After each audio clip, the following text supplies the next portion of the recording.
Hey guys, if you don't know who I am, I'm Savia Rocks, and I help people tell their stories, stay inspired, and get educated as they find the pride of who they are within creativity, but most of all, without judgment. Join us as we talk about You really want to leave a legacy, do something for mankind. Do something that's going to benefit not just your children, everyone else's children. I think our job as humans is to become the person we were born and peel away the cultural stuff that was given to us, the trauma, like peel away the stuff that changed us or that was thrown on us or made us small or made us go off track. The biggest thing I've always found is when people think they know so much, then they start knowing so little. And I'm making the right choice, and I'm showing up for myself, and I'm showing up for what matters in life. Sometimes I think that trauma doesn't always have to be a bad thing. I think trauma can help you make choices in your life that turn something that started bad into something beautiful. So guys, welcome to season 7 of the Us People podcast with Savia Rocks.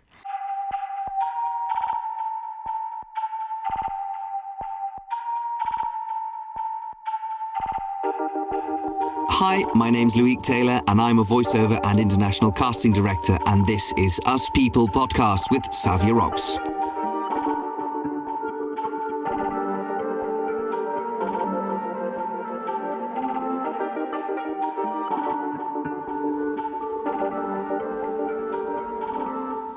Hey guys, welcome to another episode of the Us People podcast. I'm your host Savia Rocks, and today I have the beautiful Loïc here with me, who is a voiceover and casting director. Loïc, one of his. Hello. Thank you. I like this. Thank you so much for coming on the Us People podcast. How are you? I'm doing very well, thanks. It's a nice and sunny day here in Brussels, Belgium. I was just, we've got a small pool in the garden, so I was just cleaning that out. So after this, I'm going to go for a quick dip. Oh, I might drive down too. Oh. It might be a while before you get here, but you can always try. You're always welcome.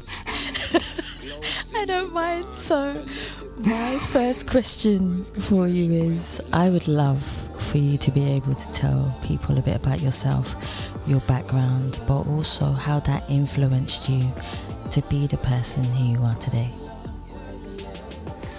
Okay, I think what I'd like to tell people about me, and what's most important for people to know about me, is that one, I'm a weirdo. 2, I'm unapologetically a weirdo. And number 3, I'll always try to be the weirdo. And it's this kind of triangle of madness that kind of pushes me through life. And I always try to be different and be special and be outside the box and be on my own, which is sometimes lonely at times. I can feel misunderstood or misinterpreted at times. But that feels like the driving force in my life. And one of the negative things is if someone tells me don't do that, the first thing I think is I'm going to do that. Most definitely I'm going to do it. And that's okay. I mean, if it's like teachers and parents, and there's like a line. If it's a police officer, it's a bit more of trouble, but I can deal with that. But then, and so I was born and raised in Belgium, in just a small village next to Ghent called De Pinte, which literally translates to the pint. Which is always a fun anecdote. I was raised in a bilingual household. My stepfather's from Kent, so spent lots of my youth in the UK. They've got a place not too far from Margate, so I'm in the UK every couple of months. So I had this very dual upbringing of being like very Belgian on one side, and you go eating chips every Friday, and I don't know what typical Belgian things. I don't know, drinking beer at age 10, and then and also very English upbringing with like watching Fawlty Towers and Blackadder as a kid, having black pudding and turkey for Christmas, and like these. It's very dual. And then when I was about 10, I had a teacher. I went to like like primary school is like a special kind of education. So you've got your normal education, and this was like a Frenet education, and Frenet focuses more on like doing things and with your hands and learning and not sitting behind a desk all day, but just doing things. And I had a teacher there when I was 10, and he said, "Well, Loïc, I've got a gig at a local student radio in Ghent, so the city next to my village, and they're starting up a new show for youngsters. Would you like to take part? You want to try?" And I said, "Yeah, sure." And so I started making radio shows when I was 10 years old. And then when I finished high school or secondary school, I thought, like, yeah, the most logical thing to do is go and study to be a radio presenter, of course. And so I went to art school in Brussels, the capital of Europe, where I still live now. And yeah, I've been a radio host for over 10 years. I've been a radio host on the biggest radio station in Belgium, or in Flanders at least, called Q Music. I loved it, but after a while I was just done talking. I wasn't done talking. I'll never be done talking, but I didn't have a lot of stories left to tell. Yeah. And I had loads of fun, again, when I could be this loner talking about his own interests. I was one of the first guys on the radio to talk about gaming and memes and, "Oh, did you see that TikTok?" And everyone was looking at me like, "Ooh, okay." And then we had a new boss that kind of said, "Okay, I want everyone to kind of fit in the same box." And very, very early, I told him, like, "Look, that's not going to make me happy, and it's not going to make you happy to see me trying this. Nobody's going to benefit from this. So it's better if I just go away, or if we part ways." And because we'd kind of been feeling that the fit was a bit gone if I couldn't do my own thing. And then I worked for a radio station which only does music from the 60s, 70s and 80s, which from my youth is the only music I listen to. I'm a huge jazz nerd. I'm a huge, like, rockabilly. I love soul. I love popcorn. I love all those things. I don't really like the 80s. I think everything before the 80s was a lot better.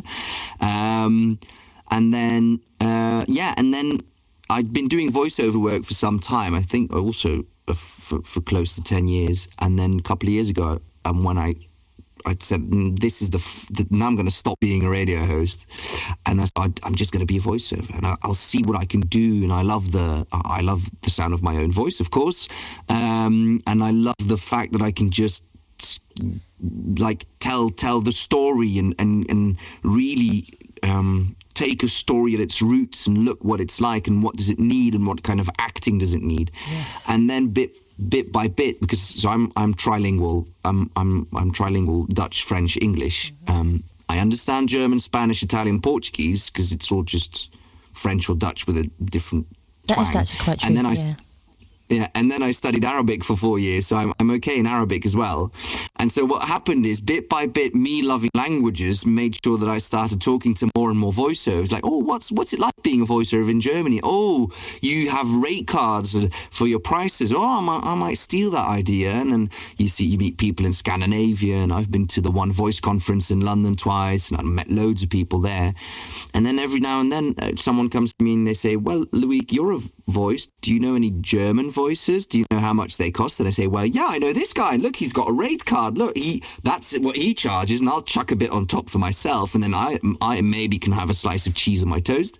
And that's kind of how I rolled into it. And then for the past, I don't know, couple of years now, I've been doing castings for doing some big ones. I mean, we've done Disney, we've done Lego, Sonos. I just finished an animated series for Swiss television. So it's a bit of everything. Yeah. So that's kind of who I am. And everything I believe stems from me just trying to do everything differently and very much my own thing. And I want to, I think that's kind of what pushes me through life. But as I said, it can be quite lonely. Luckily, I met my wife 12 years ago.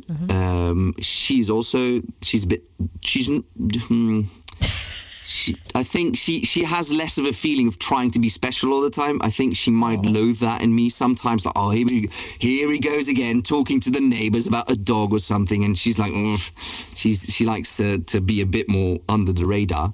But she's a screenwriter for TV and for film, and so so like that creativity between us kind of pushes us. And so I'm loving life, to be honest. I don't know if you can tell. No, I can see that in you. Like you're high on life. I think that's the correct terminology to be able to say that to you. Is that you're absolutely high on life itself, and I think you absorb like a sponge. Just from what you've been saying to me and how you just articulate yourself, but you're also very action based. And I know right now you're kind of smoothing it out slightly, but I can see that you're a very action-based person, which is good, because any voiceover, anybody who does radio, anybody who does anything with their voice, even myself, I'm always moving my hands. But that helps us to get more into character. It helps us to be able to show people how we're feeling, the fluidity of how we feel. It works very well for us. It's something that we forget that we do in everyday life. Yeah. I mean, if I ask you to speak like an Italian, the first thing you do is you get your hand and you start shaking, you gesticulate. But that's what the Italians do. They talk with their hands, and a lot of cultures do, and everybody does it. Like, we walk with our hands, we do everything. And so people thinking that once you're behind the mic, you need to be stiff as a board and just, talk. And that's not if you're trying to emulate a living person, then be that living person. Just be as authentic as you can be. See, and so my next question does tie slightly into the first question, but it goes more into the depth of who you are as a person. So can you define yourself as a person, but also who do you see when you look in the mirror? But on the flip side of that question, has there ever been a time where you have looked in the mirror and not recognized your reflection looking back at you? How did you manage to go from a person that you may not have necessarily liked the reflection of to becoming the person that you wanted to be with purpose? It's quite a deep question. It is. Yeah, I understand it. I think first, the funny answer would be I shaved my head once and then I really didn't recognize myself in the mirror for 2 weeks, and that was quite a surprise. But I think on a deeper level, I don't think I've ever seen myself in the mirror and go like, I don't like the person I'm seeing. Yeah. I think what happened was, like, later in life, as I got way more comfortable with me being myself, then I look back at my past when I was unhappy or maybe less happy, and then recognize that maybe at that time I should have seen it. Does that make sense? That does make sense. When I was really trying to fit in being a radio host, if I now think about myself back at that time, kind of looking at a mirror in the past, and I can see myself and I can see, he's so incredibly unhappy with what he's trying to do, and he's desperately grasping this. It's a bit who I am as a person. It's I like to be special. We'll call it special, not unique. I like to be special, but I also have this desire for validation. Yes. It's something I've had in me as a child, and what my parents say and the people that knew me as a kid saying, like, you always needed validation. And I think sometimes that me trying to be special is kind of intertwines with that as well. And what I used to have with radio is I didn't get the validation that I needed because maybe I wasn't good enough, but I was also just not enjoying myself a lot anymore. So then you're never at your highest level. You're never like doing the best that you can do, being the best person you can be, so you don't get any validation. And any validation you would get would be kind of like superficial and gone after a while. Yeah. So it's been, I'd like the audience to know that how do you say in English? My shrink, my psychologist, therapist. You can say therapist. My therapist. Yeah, my therapist has been a great help in that as well, in kind of like decoupling that need of validation from outside and kind of pointing that inward and saying, like, I am the only person that needs to give validation. It's true. I don't need it from outside, and if I give myself validation, that's good enough. But also, if I can't, that also means that I'm not on the right path. If I do something and my inner being says, nope, don't like that, then I shouldn't continue. Then I should have a really good think about why am I doing that then. Feels like a couple of years ago I found this very, very strong inner compass that kind of points me somewhere. I don't know where just yet. No, I understand that completely, which makes a lot of sense. I think also trauma can play a massive part in that also. How we adapt our trauma into our lives for validation as well. Yeah, and that's very true. So my parents got divorced when I was 10, and that's the big changer. I understand that. I can remember a time. So I was at the radio, and I was, I was living in this constant fear that I would lose it. That it was like this mix of like anxiety and a kind of imposter syndrome mixed, and I was just so, and I couldn't function anymore. And because I'd been given the morning show for the summer, which is like my big dream, but it didn't feel right. Yeah. And my therapist then said, of course you feel like you're going to lose it all. You lost it all once before when your parents got divorced. And I was like, instant tears in my eyes. Yep. So yeah, but it's but now I've kind of learned to follow that inner voice, that inner compass, and like, where do I need to go? Another thing I do want to ask you is I would love to follow a day in your life. So I'm going to ask you the question is, what is a day like in your life? I know that you say there are moments where you're very lonely. There are moments where, you're doing your voiceovers. What is a day like in your life from the beginning, from when you wake up to when you begin to be creative, when you go into character, to the end of the day when you decide? And I know for some people they never have an end of the day, because they're always, that creative space can be till 4:00 in the morning, so on and so forth. But for me, I would just love the guest to understand a bit more about your day, how you live your life day by day. And I know each day will be different. Yeah, and for me that's a big one as well. It really depends on the amount of work I have. To start the day, I always wake up early. I'm going to say early, and early is like 7:30 for me. Yeah, I know. And then I so my wife sleeps a bit later, and I go downstairs, I cuddle the cats, I do all the dishes, I clean a bit, because that's kind of when I'm cleaning or cooking or doing the dishes, that's kind of my time to kind of think, and I'm doing something with my hands, and my brain can kind of get started today. I'll have a cup of tea, English breakfast tea with milk, of course, and then to do breakfast, and I try to be behind my laptop by 9. And I always try to start with some admin work, because that's the first thing my brain will allow. Yeah. Just doing like sending an email, sending out a quote, sending an invoice, doing some follow-up.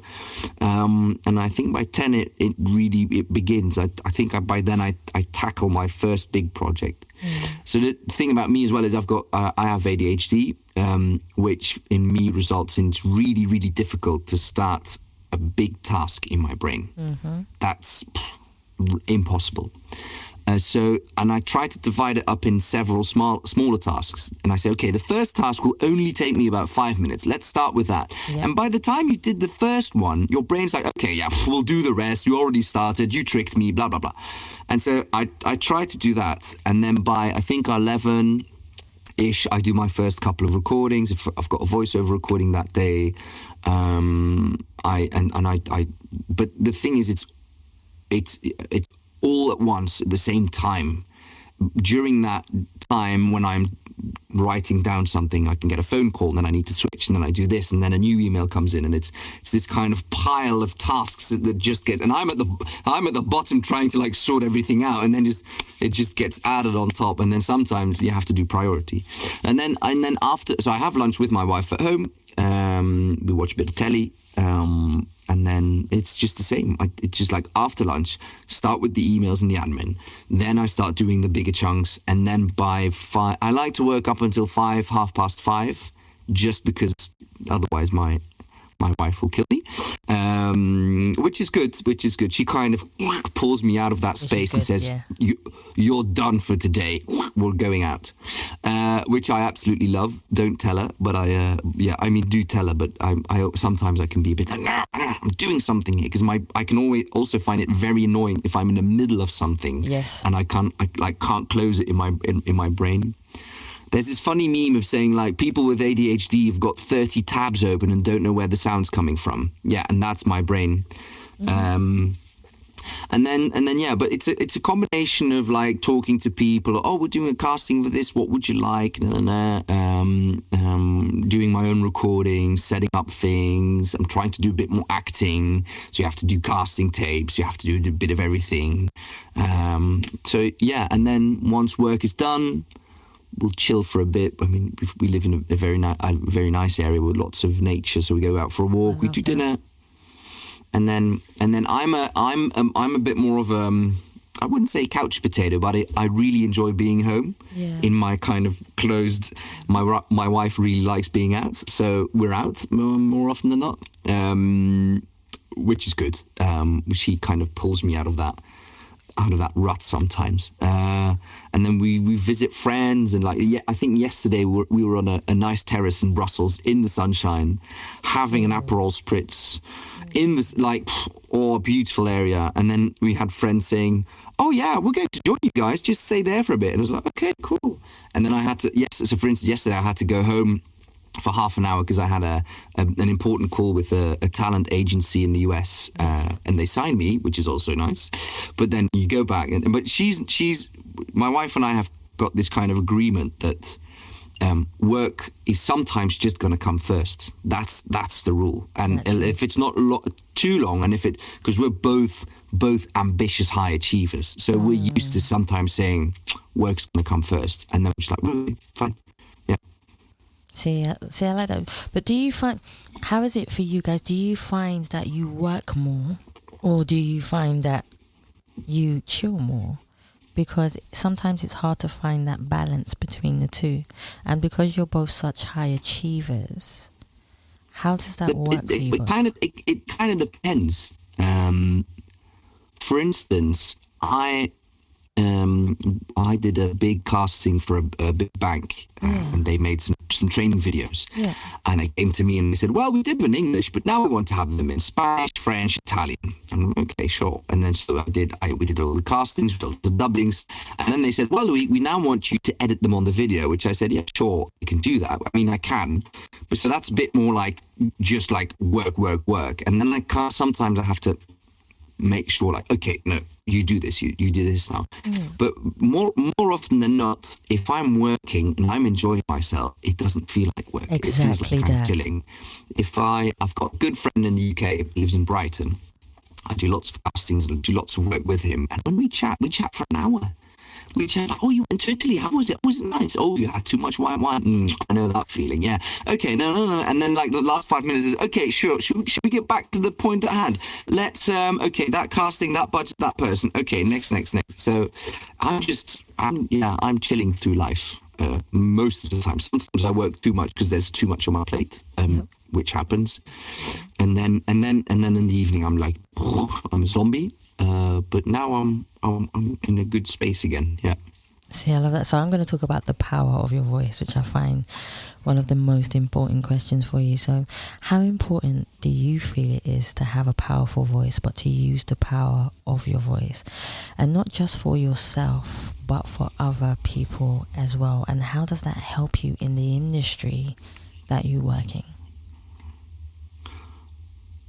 I'm going to use the power of your voice more as like the not the decibel amount of the power of my voice, but more of like the power of the voice that I have. Exactly that. I find it incredibly important. And I'll tell you what, my wife's half Moroccan. Yes.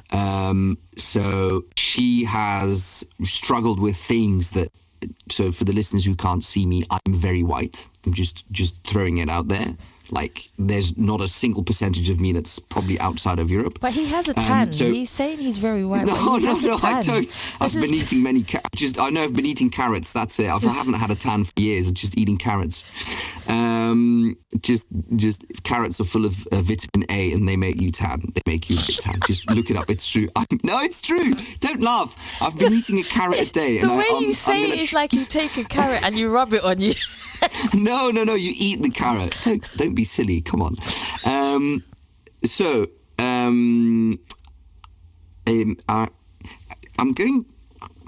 trying not to be insensitive, but it is my experience. I have had no adversity in life, and I'm very much aware of that fact. Yeah.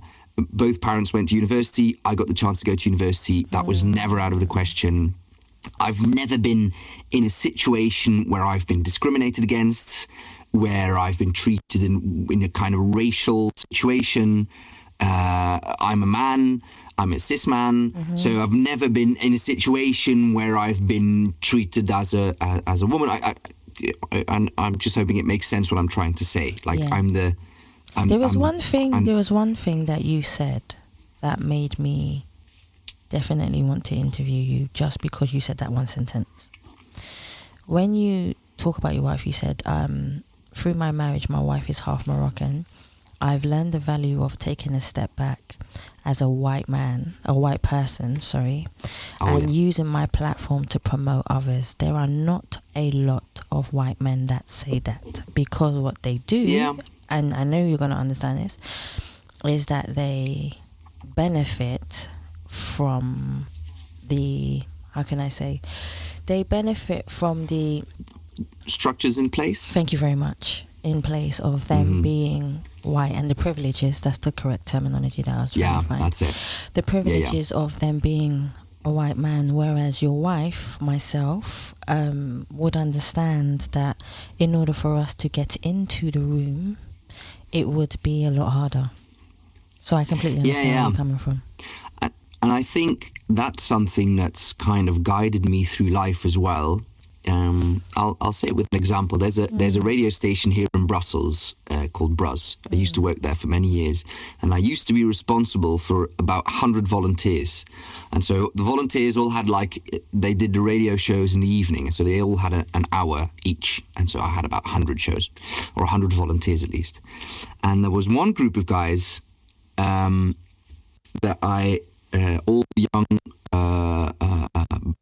all young black guys, all from Belgium, but parents from Congo and Angola and stuff. And they were all very much into hip-hop, and their whole thing was like this very huge hip-hop crowd, and they always brought friends, and there was a big group, and they were kind of, in that regard, different to the other shows. The other shows just came, they did their show, they maybe had a guest, but then when they came, it was like, whoa, they had 15 people there, and I was always, and I remember in the beginning that I was annoyed by it, because I thought, why can't they just be like the rest? Or why don't I understand them? Maybe that's more it. And the more I talked to them, the more I thought, that's amazing. They know something, or they have a passion for something that I don't have a passion about, and that's fine. And all I can try to do is give them as much space and as much of an opportunity to do whatever it is that they need to do, even if I don't understand it. Yep. And so when I've had that conversation with them, and when I see them, they're always super happy to see me.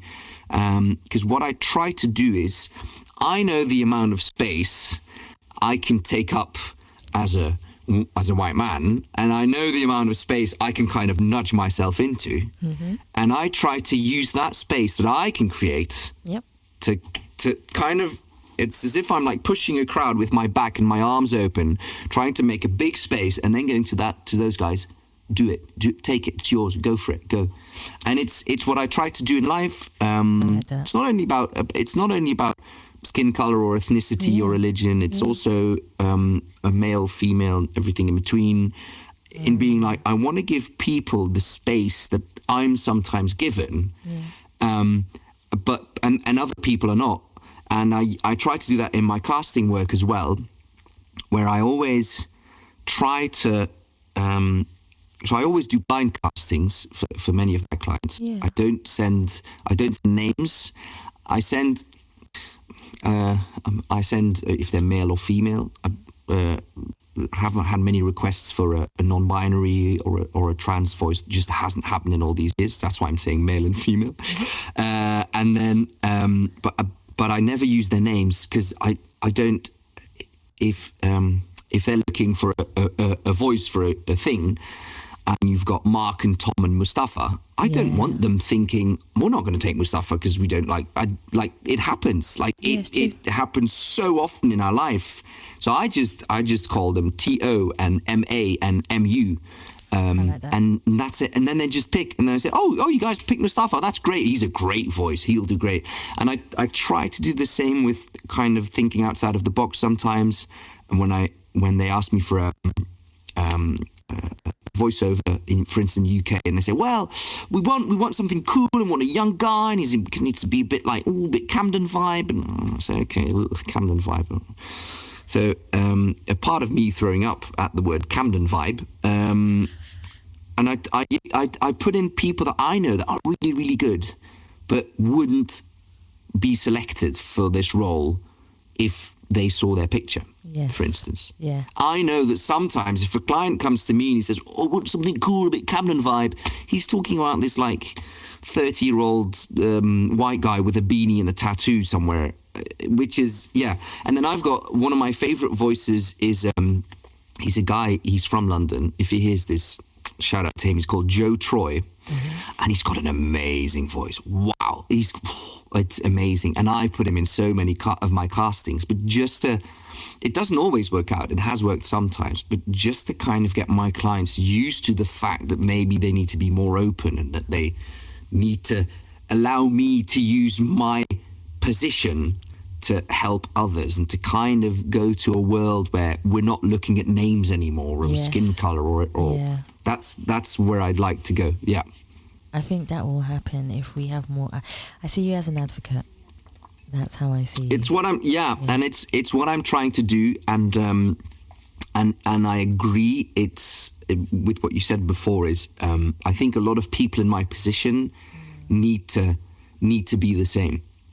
And there's a saying, or it's a saying we used in Belgium a couple of years ago or something. It's like human rights. It's not a pie that you have to split up. It's not because they get more that you get less. No, everybody just gets more. There's an unlimited amount of human rights. Exactly that. We just need to give it to people without thinking, oh, the more I give to him, the less I get.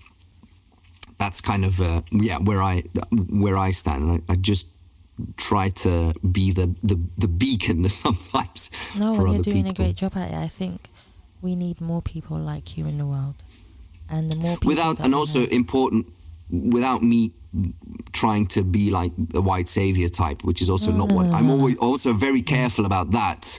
In like when it does happen, to go like, look what I did, because that's also not right. I just want to have everyone to have fun in life, on the world. I think you're allowing people to have everything starts with a chance, and I think the people who do have the privilege don't realize what it is like to be able to be given the chance, because they already were born with the chance. I think that's what you're trying to say, whereas what you're trying to do is you don't care, because the way I see it, this is how I see it, okay, Loïc? If we were all blind, skin color, religion, whatever it might be would not matter, because you'll be listening to people's voices of who they are and how kind they were towards you and how they helped you. You wouldn't care about any of those things. And this is why true. And this is why I say it's so important. So for me, I know there's a lot of people in the world that do podcasts and they do videos. I decide not to do a video because I want you to listen to the potential. I ruined the surprise for your listeners now, didn't I, by saying everything about myself? No, it's fine, but that's the beautiful thing, and that's what might shock them, and that's what might open their minds, and that's what might educate them and teach them. Oh my gosh, okay, this is who he is, but he's deciding to still help.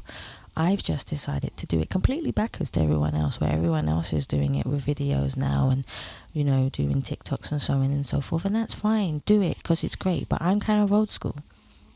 I love people's voices. I love the frequencies in people's voices. I love what they say. I love how they articulate themselves in different ways to be able to make people understand no matter how I look, I am educated. I love what I do. I have a passion for it. So that's why I just do it differently compared to everybody else. Everyone else is different. So it just depends on how you want to do things and how it works for you and how people receive that as well. Yeah. Very true. Very true. So that just makes, so I'm gonna mess up both of our ADHDs a little bit with this next question. I have to say it because I have it too. So I'm gonna say a combination of what his face is like. Oh my gosh, what's she gonna do to me? No, there's a train passing behind my house, and I was can't like, hear no, it. that's gonna. You'll most probably hear the wind yeah. more on my side than I hear the train on your side. No, that's okay. Yeah. So I have a combination of words. Those combination of words I'm going to ask you just to listen to. I'm only allowed to say this question once. Whichever word you hear that you feel connects with your soul is the word that you speak about that means something to you. Are you ready? Okay. Let's do this. So we have courage, passion, love, corruption, hate, privilege, humanity, devotion, clarity, power, injustice, positivity, empowerment, inspiration, choice, creativity, belief, religion, communication, and contribution. Which one would you like to talk about?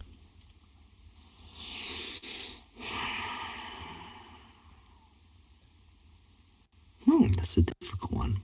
I've got two, I think. Go for it. We'll start with injustice. Okay, let's do this. I've had something with injustice my whole life. Go for it. There's a film, but it's a Danish film with Mats. I think it's with Mats Mikkelsen, and it's Jachten. It's this guy, and he like falsely gets accused of something.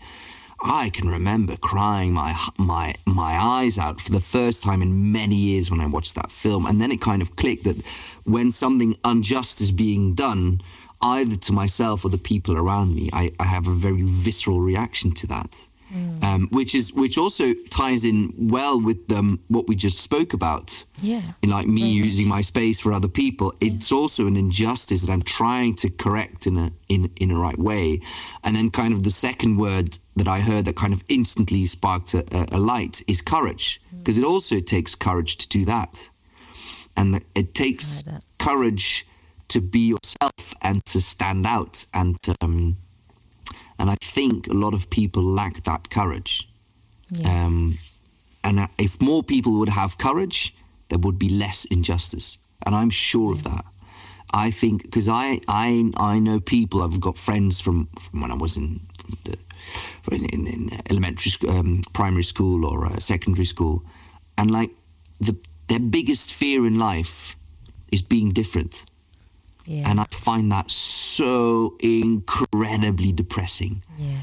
And all they do is they work, they get babies, they're unhappy, they get divorced, they repeat, and as if they're trying to follow this roadmap of life, thinking, well, everybody else does it and everybody else seems happy, so I'll just do the same. No. It's funny that you say that, because I just wrote a poem for someone called I'm Getting Bullied, and it's about that, exactly what you just said. It's about being different and how you can make people feel uncomfortable because of your authenticity of being different. And those people we were all born as unique people in the world, but so many people decide to become a copy because they become a follower. Yeah, and then they get really uncomfortable with the fact that you're not a follower. Yeah. And why? And I think maybe it hurts them to their core that they also could have been something. I'm not going to say they're not someone, but they could have been happier if they would have had more courage 100% to go out there and just be like I find that very frustrating in life. Yeah. And that's why I resonate well with creative people and the people in my branch, because we're all just doing something differently, and we're all just saying, you know what, I'm going to do that against all odds. I'm going to try to be an actor or a voiceover or a radio host or a. Yeah, and I feel that we need a lot more courage in life, courage to stand up against each other as well, and to sometimes say, no, what you're saying isn't true. No, what you're saying, I don't agree with. Because it's kind of like, because we're all trying to do the same, we're also just really avoiding disagreeing with each other. I love nothing more than someone disagreeing with me. Yep. I've got a friend, he's a voiceover, and he calls me and he says, oh, Loïc, well, I don't want to talk about this because, you know what, we're just not going to get along. And then I said, no, I'd rather you have a disagreement with me and you telling me to flip off, because at least then you're being honest and authentic. If you're just saying what you think I want to hear because you think that's going to make your life or my life easier, then you're wrong. Say what you have to say. Say how you feel. Say what you're thinking. Do something. Live, but not just like lemmings following each other off a cliff just out of fear of thinking for themselves for 5 minutes. I'm sorry, you can see it in the way I'm reacting to it. It's incredibly frustrating. I had a chat with a good friend of mine 2 weeks ago, and we didn't agree, and I said, I find this amazing. Like, I love it. We're not agreeing. But let's think how and what and who and what and why. She's like, oh, I hate it. How can you not see my side? And I'm right, and you're this, and she kept explaining the same story 10 times, hoping that the outcome would be different. And I told her, like, you know, that's the literal definition of insanity, right? Doing the same thing over and over again and expecting a different outcome. Yep.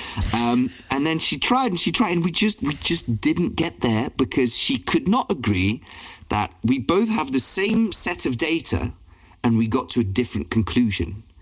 And if you go through life saying that everything's black or white, then you're always going to be unhappy, because that's not what life is. Life is just super grey or yellow or red, whatever colour you want to be. Grey sounds a bit bleak, but I feel like I get it though.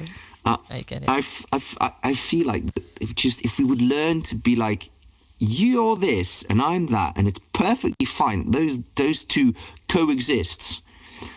Then that's the future for the world, to be honest, because that could solve so many issues on racism, on politics, on discrimination. That's a whole nother podcast, Loïc. I'm telling you. Yeah, no, that's true. I'd like to be just give everyone in the world like an inkling of that thought just for a second, like, oh.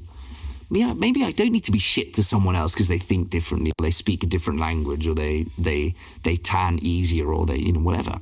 But that's people just generally just saying that they're threatened by a person's being. Again, it all comes down to ego and pride, and someone being threatened by another person because they are different, and not embracing someone's culture, and not embracing someone's religion, and not embracing someone. It all stems down to the same things again, literally. Yeah, I'm sorry, you dropped out there for a bit. Okay, don't worry about it. Yeah, that's okay. So that's okay. No, but that's okay. What you're saying is true. It very much is the case, and it's people being threatened, and that's a pity. I like to think that the world has a bit more of a bright outlook instead of this bleak one of everyone just being annoyed and threatened all the time. But who knows? I'm a massive optimist of life, and I always believe that the choices that we make determine who we become and who we are. So those choices are ours, and from there. Sorry, go for it. I'm a massive believer in do you know the red car theory? Oh, talk to me. I want to hear this. The red car theory says if I let you look at the street just outside your window for half an hour, and I tell you to count all the red cars you see, and then afterwards I ask you, but how many blue ones did you see? You won't know. We're so fixated on the things we want to see that they become real, and we only find them. So for me, that was a massive turning point in my life when I kind of understood the philosophy behind it. And I thought, if I focus on all the negative things, and if I focus on all the things I haven't done and I haven't accomplished, and the projects I didn't get and the clients that didn't choose my voice, I'm going to be miserable for all my life. But if I start focusing, wait a minute, what do I do right? What am I good at? Like what's my top 5 things that ever happened to me in my life, in my career, what if I just look at those? What does life look like then? And all of a sudden, you're thinking, wow, I'm actually quite grateful for where I am and what I'm doing. And that's kind of how I try to start my day every day, is being just, I'm not someone that says, I'm thinking of 5 things that I'm thankful for.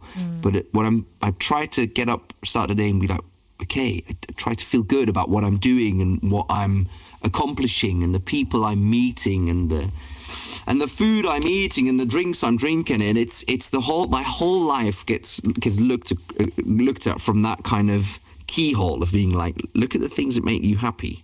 Yeah. Which is also, I don't look at the news anymore. I don't read the news. I haven't read a newspaper in many years. Yep. And people always say, well, how will you know about the things happening in the world? And I say, I'll see them. Yeah. That's okay. I mean, I know that when there's a war going on, and I know what I need to do, and I know what I can do to help that. But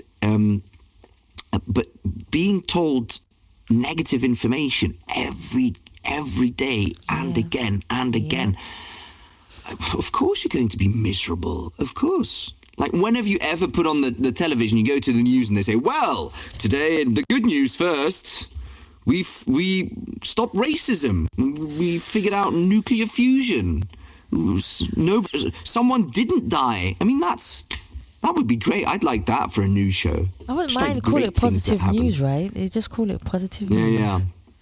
Welcome to that's kind of thing. And I feel that sometimes the media, which I was a part of for a very long time, keeps pushing us in that direction, and they don't do it on purpose, but it's kind of how it grew throughout the years, in being like, you used to have a newspaper that was maybe a bit more of everything, but now it's like, okay, wait, what gets us the most clicks? Is it this positive news about someone beating cancer, or is it this about a kid dying, or a taxes going up, or petrol being expensive, or wars, or politics? And of course they're going to choose a negative thing. Yeah. So that's what I feel is very important in life. To be honest, that's an easy change to make.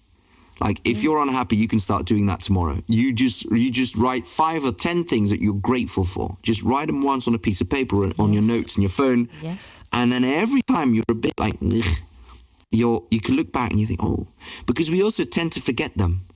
I look back, I wrote my list 2 or 3 years ago. I look back at my list and I think, wow, did I do those things? I forgot. Like... And it's kind of just to write them down, have a look at them every now and then think, wow, I was able to do that. And they don't need to be big things. They can be small things. Maybe what some people think is big is small for others. But if you have a house and you redid your bathroom on your own, you can be like, well, actually, that's a good thing. That's a good thing to do. I'm skilled with hands, and there's some plumbing in there, and it takes some planning and some decision making, and I'd have to look at my list again. It's been a while. I think even in what you just said, when you were doing your house, the main thing in all of those things that you just said is the sheer fact that you had health to be able to do it. I think that's key. Yeah, that you're healthy and that you're... Yeah, that's true. But I think the main thing there is the health is a card that you're dealt. Yes. You can do some fits, you can take care of your body and eat healthy. But if the card that you've been dealt is sickness, which sometimes people have... Yeah, unfortunately. Then me being healthy is not my own accomplishment. But I understand though, like being thankful for being healthy, and that's a good one. But I think in my priorities list, I'm looking at like very much like accomplishments. Like what am I proud of the things that I did myself? For instance, I'm a huge pizza nerd. When I make pizza, it's in the garden. I've got a pizza oven on pellets. Like the whole street, my family, my friends, like everybody knows that I'm a pizza nerd, and they're all like, "Oh, Loïc, weather's going to be nice on Saturday. What do you think? You want to make some pizzas?" "Oh, yeah, no, I'll come over. No, that's fine. No, I'll bring a bottle of wine. Yeah, sure." And then, so I start my dough 3 days early. I ferment it. I go and look for the right kind of canned tomatoes from Italy, and even that would be on my list of my personal accomplishments. Like, I'm a really good pizza baker. That's just something I'm really good at, and I'm very proud of it, and I'm happy with it. See, this is what I like. So this is why it is so important to be able to write down how you feel when you're feeling it, good or bad, and looking back at it, because a lot of people, like you said, do forget what they have achieved, but also how lucky they are in their life, which is going to lead me to my next question, which is, if there was a question that you wished people would ask you, but nobody has ever asked you this question before, what would the question be and why?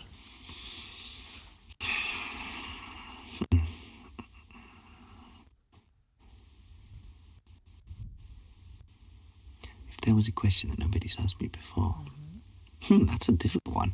I'm going to answer. If it's not the right answer, you can tell me, or if it's too far away from the question. I don't believe there's a right or wrong answer.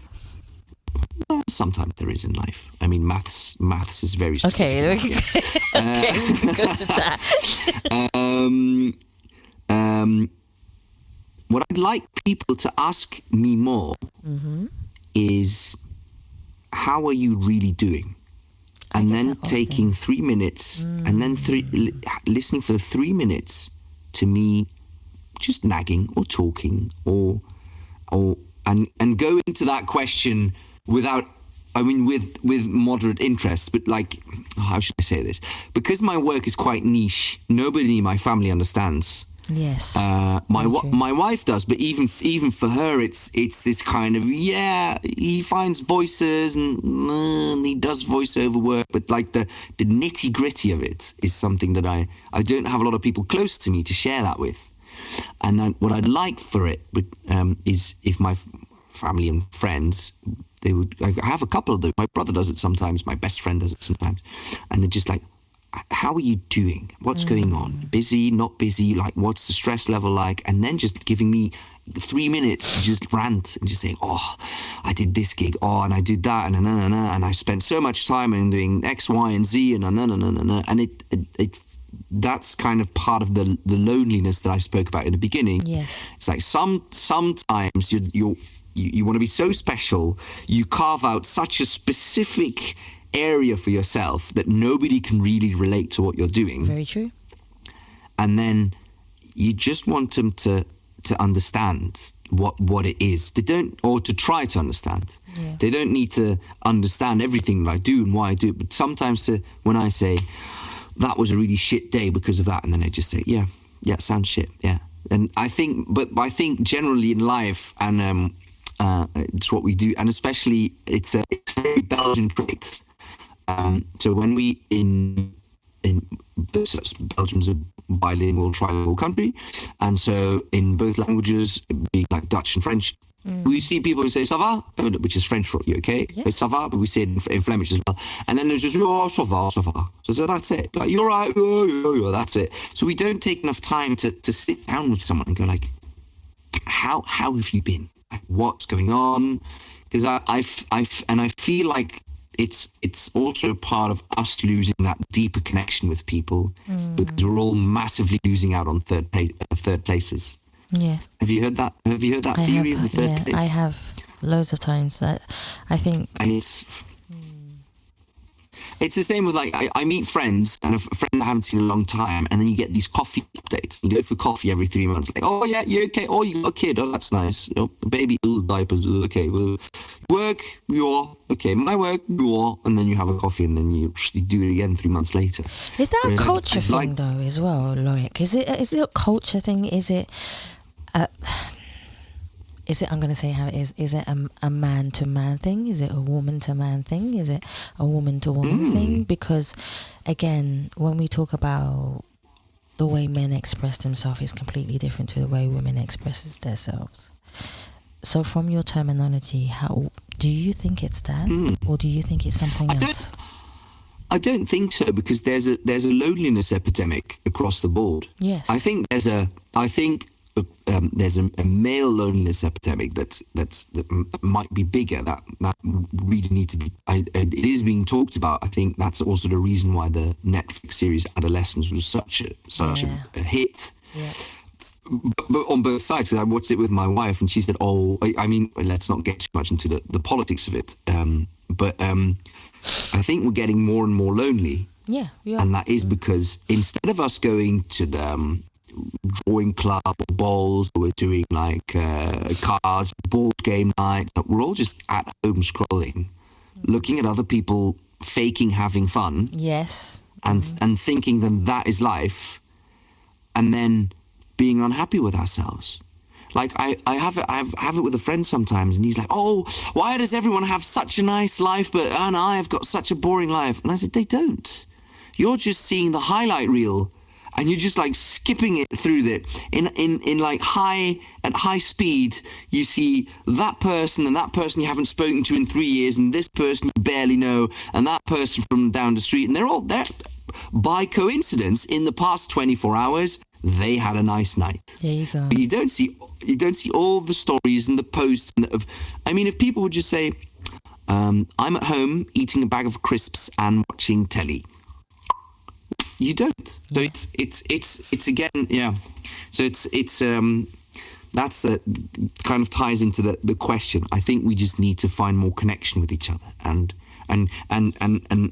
what we spoke about, like getting over that first kind of mental hurdle. Yes. To just be uncomfortable for 2 seconds. Yes. And kind of breaking that barrier and going, Yep.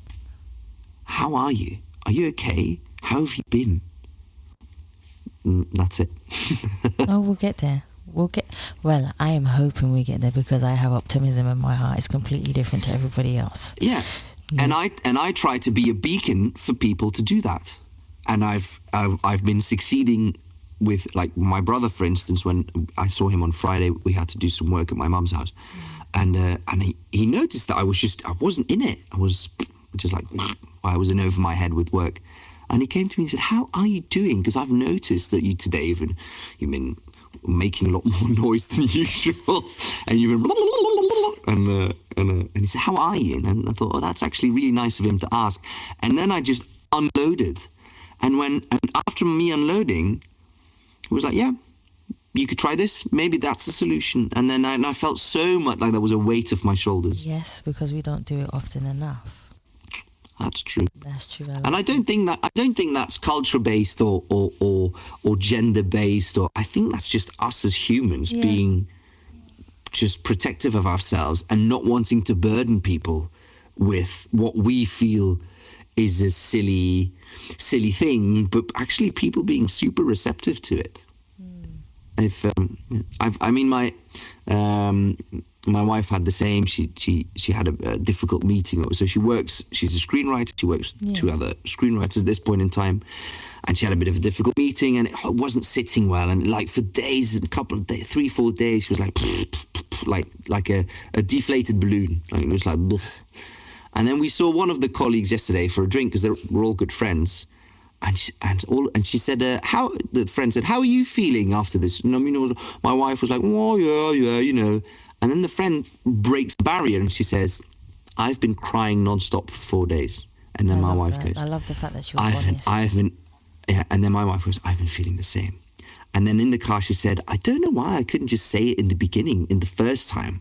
That it didn't sit well with me." And so I find that interesting about us humans, is like why we can't just be honest about that. I think it's because we're so fixated on the way that we are perceived from another person, that we would rather hold inside our emotional being of what's really triggering us, or what's really hurting us, or how we're really feeling, rather than having that judgment. You may agree, you may disagree, which is what I love. Yeah, I think what that also ties into is we're just being bombarded with fake people online, pretending to have a better life than they have, or to be prettier than they are, or to be wealthier than they are, or more muscular than they are. And that's the kind of mirror that we're looking at. It's like, oh, but my life needs to be like that, and if I don't feel like that, then I'm the problem, then I'm miserable. But that's not the way it's going to work, unfortunately. So we need to start learning to break the barrier, be uncomfortable for 2 seconds, and just talk to people. And I'm trying to do that every day. Like, I see someone on the street, I go, hello. For instance, a good example is so I've got 2 cats, and one of the cats was outside at the front, and they go there quite often. And he just goes on the sidewalk, he's just like all belly up, like anyone that walks by, just give me a scratch. He loves it. And he's a weirdo, just like me. And so I pick him up, and he's on my shoulder, and then just people walk by, and I'm just giving him a cuddle, and then I just say, bonjour, ça va? I live in the French part of Belgium, so it's, how are you? Are you okay? Yeah, sure. Have a great day. Just talking to people. See, this is what I like. My cats I've got 2 cats. One of them's a run around. The ginger one, he loves to run around, and then the other one, Kento, she just relaxes anywhere. Like, she doesn't care.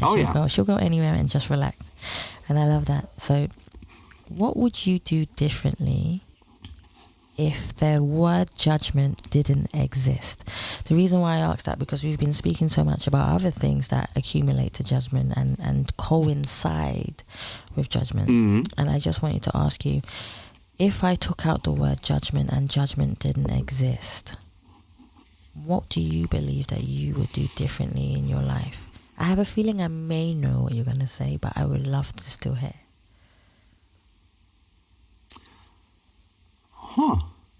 I don't think I'd do anything differently, because I don't live my life according to the judgment of other people. I like that.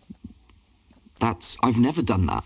It's ingrained in the fact that I try to be special and unique, and irritatingly special and unique at times. Irritatingly special, I like that. Yeah, just in like, because it kind of ties back in. If you care too much about the judgment, then you're kind of restricting yourself to be conditioned by other people. Yeah, and although, I mean, I think there's a part of that is right. For instance, judgment as a society is kind of us helping to guide each other towards becoming better at times. True. For instance, when I was a youngster, when I first started working, I was unhappy. I was very arrogant because of that. Okay. Because that was kind of a shield to shield me from the fact that maybe I wasn't good enough yet, or maybe I was, because I wasn't happy, because that's kind of, it all mingled together. And then through judgment of other people, then they kind of said, Loïc, you know, take it down a notch. And then that is a kind of judgment that they kind of give to you, of like how you're acting. Yeah, you get judged based on that. And so that's good, because it's kind of the village saying, if you want to be part of our village, that's kind of what we would need from you in basic human terms. Yes. So I think that kind of judgment is okay. But I haven't lived a lot of my life through the judgment of others, and I don't think I will anytime soon. Which means that I do offend people sometimes, which is and not I don't think to be fair. It's not a bad thing. Kind of depends. Depends on how it's portrayed. It's not what you say; it's how you say it. Sometimes it's not what you do; it's how you do it. Yeah, which is true.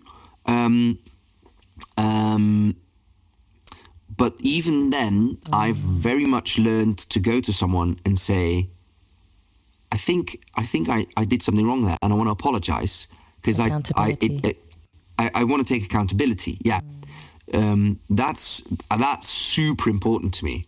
For instance, today I made a joke in a WhatsApp group chat with a couple of people that I work with, and one of the other guys said, "Oh, he's already a bit on edge. Watch out!" And I just sent a message to the guy. I said, "Look, I thought this was a funny joke. If that went too far from you, let me know." And I said, I apologize if that went too far from you. Like it wasn't meant with malice. It was just like a joke, and I thought it was funny. If you feel differently, please let me know. And he was like, "No, you're fine. You're fine." So taking accountability is just very, very important, I feel. Not that I'm always the best at it, but I try to be. At least you own it, and I think a lot of people in the world will learn from that. I hope so. Oh, definitely. I've only got a few more for you. So one of the questions I love to ask people is, when was the last time that you believe you felt totally at peace with yourself?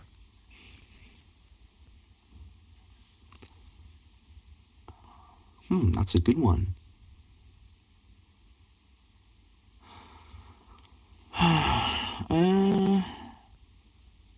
It's going to be January 2024. Wow. Which is very specific. Very specific. Because that's when we went to Japan for 3 weeks. Oh. And that's 3 weeks where I'm a massive foodie, so you can like any type of food. If anyone ever wants to kidnap me and they've got like a big white van, just put some nice food in there. I'll crawl in by myself. Like no need to chloroform me up. Just give me food and I'm fine. Drive me to wherever. So that was a bit of a weird metaphor. I'm sorry. That's my ADHD brain like seeing a joke and going for it and then thinking maybe that went a bit too far. Anyway, so we were in Japan for 3 weeks, and they were 3 weeks that I had amazing food, like massive culture. Walking every day. We didn't drink any alcohol for those 3 weeks. I didn't work for 3 weeks. I wasn't thinking about work for 3 weeks, and that's when I had like this massive peace of like. And most of the other times, I'm in my mind. I'm working. And it's annoying because we were going to go to China for 4 weeks in March, a couple of months ago. But then the Iran war happened, and we had a layover in Dubai or in Abu Dhabi, I can't remember. And so we cancelled it, and we went to Spain for 3 weeks with the car, which is also really nice. But I ended up working for those 3 weeks. People called me, can you do this? Can you do that? Yeah. And and that's how it generally goes. Like I have to say, I like, it's a big problem. I like drinking beer, but I also get really unhappy drinking beer or just alcohol. And if I drink 3 times a week, I can be really deflated and depressed, and I can't do anything, and I can't get my brain like in first gear. That's really difficult if I had a bit to drink. It's like then it triggers you in some way, emotionally. Yeah. It does, and it makes me very somber. And then if I'm already feeling like this, I'm not going to start working because I'll feel like that. And then I can, though, if you've got ADHD, and any listeners with ADHD, magnesium supplements changed my life. Okay, guys, it's as if when I take them, I've got this button somewhere in my brain that kind of shows up where I'm like, I need to do something that I don't want to. Press the button. I just start doing it. Well, otherwise, that button does not exist in my brain. It's just like, I'll avoid it. I'll put it off. I'll not do it. So, yeah. Before I say my second to last question, well, this is my second to last question, I should say. I would love for you to be able to give any guest or anyone who would love to be a voiceover some advice. And I think this is such important advice in the terms of positivity, in the terms of taking accountability for the way you work and how you work, but more than anything, believing in yourself and your abilities to be able to do it. You being a person who has ADHD, being able to be organized in your own way, to be able, because there are people in the world who are starting out. They don't know where to start, they don't know how to start, they don't know who to ask, they don't have the money, they don't have the facilities. And just from your perspective, I would love for you to be able to give, even if it's a quick rundown of what you believe a person would need. How do you think they can start? You know, giving them a positive quote from your perspective to keep them going. What would you say? I would say find a positive community. I like that. Find friends. Find people that you like to work with. Find people that challenge you. Find people that make you better. Yes. You don't have to find them all at once. It doesn't, and also just do something. Just take a step. Because sometimes when I'm trying to start a big project, again, I get I get paralyzed because it seems like I need to know everything in advance, and like every choice is going to be final, and it's not true. And what I've noticed from my experiences, the more I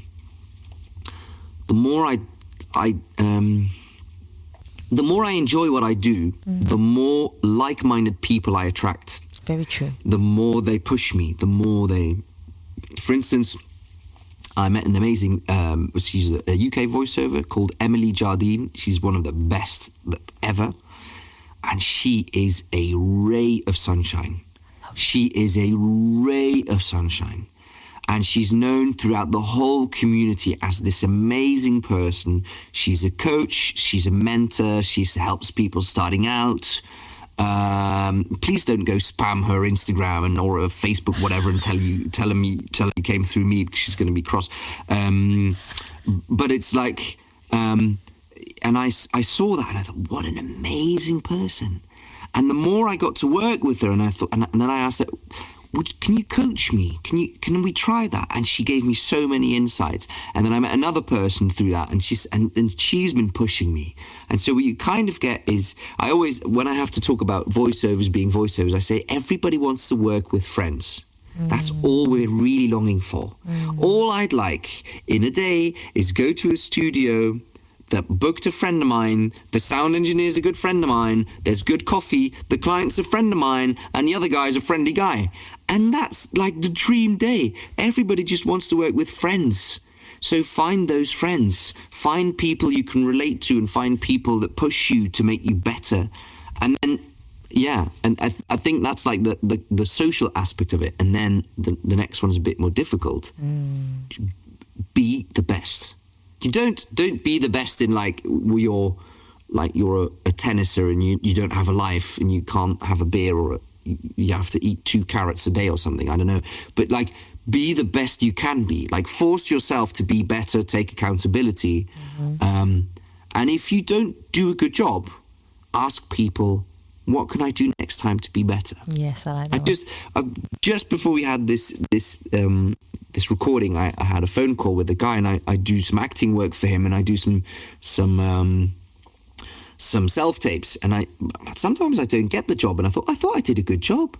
So I called him and I said, what can I do better? How can I like make myself, for you and the client and who else, more like in line with what you need? What does that look like? And I think that's that. Just maybe it's not be better, the advice, but grow.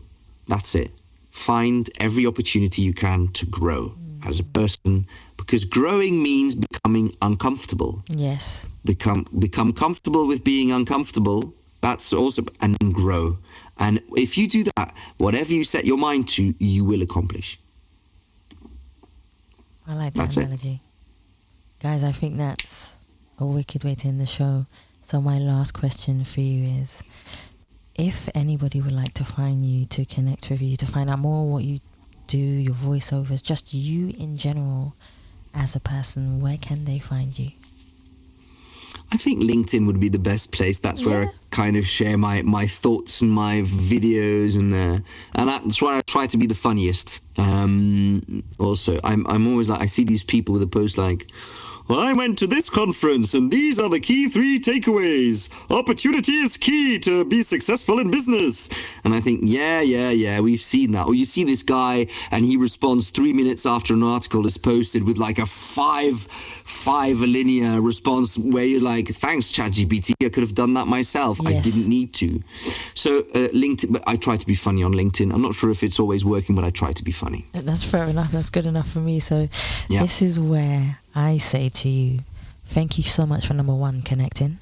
Number 2, getting back to me. Number 3, for coming on the podcast and sharing your experience, not changing who you are as a person, taking accountability, showing people your quirky but lovely and beautiful personality of who you are.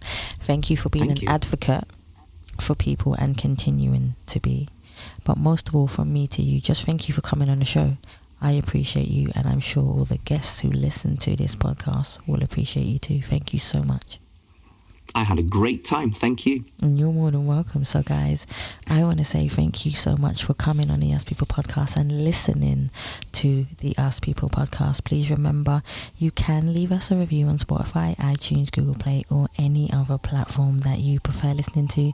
You can also go to the Savia Rocks website, or you can also go to the Ask People podcast website and listen to any episode from season 1 all the way up to season 7. And the most important part, this is where I say thank you for listening. Stay happy, stay positive, and as always, please continue to be kind to one another. Take care. I'ma get deeper. Tables are turning, world in reverse, political burning. Where is the love? Where is the hope? Where is the faith inside? It's been misplaced, power being misguided, manipulation used for both sides, unjustified violence. You living it up in your kingdom where you're using the misguided that wants to do your killing. You should be in front line, seeing the pain, taking the blame, seeing the souls that been lost and flown away. Where's the truth? We see the lies, we see through the darkness and the blurry lines. I'm about to dive in deep. The wheels are spinning, globes in rewind, political ablaze. Where's compassion? Where's the love? Where's the love?